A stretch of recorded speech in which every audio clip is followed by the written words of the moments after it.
بسم اللہ الرحمن الرحیم۔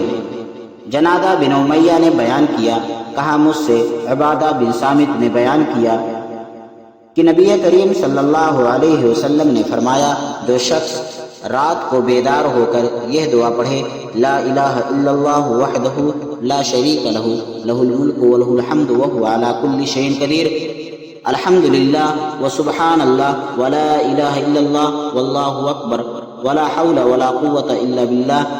ترجمہ: اللہ کے سوا کوئی معبود نہیں، وہ اکیلا ہے، اس کا کوئی شریک نہیں، ملک اسی کے لیے ہے اور تمام تعریفیں بھی اسی کے لیے ہے، اور وہ ہر چیز پر قادر ہے۔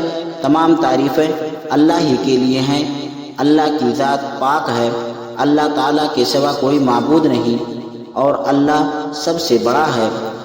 اللہ کی مدد کے بغیر کسی کو گناہوں سے بچنے کی طاقت نہیں، نہ نیکی کرنے کی ہمت ہے۔ پھر یہ پڑھے، اللہم اغفر لی، ترجمہ: اے اللہ میری مغفرت فرما۔ یا یہ کہا کہ کوئی دعا کرے تو اس کی دعا قبول ہوتی ہے۔ پھر اگر کسی نے وضو کیا اور نماز پڑھی تو نماز بھی قبول ہوتی ہے۔ صحیح بخاری حدیث نمبر 1154۔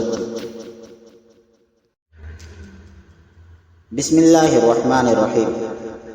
امام مالک نے بیان کیا، ان سے ہشام نے، ان سے ان کے باپ عمرو بن زبیر نے، اور ان سے نبی کریم صلی اللہ علیہ وسلم کی زوج مطہرہ حضرت عائشہ صدیقہ رضی اللہ عنہا نے بیان کیا کہ رسول اللہ صلی اللہ علیہ وسلم بیمار تھے، اس لیے آپ صلی اللہ علیہ وسلم نے گھر میں ہی بیٹھ کر نماز پڑھی۔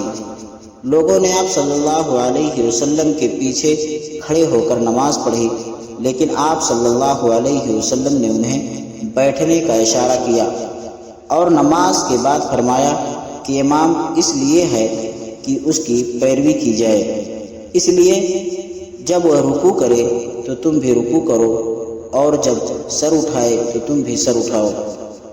صحیح بخاری حدیث نمبر 1236۔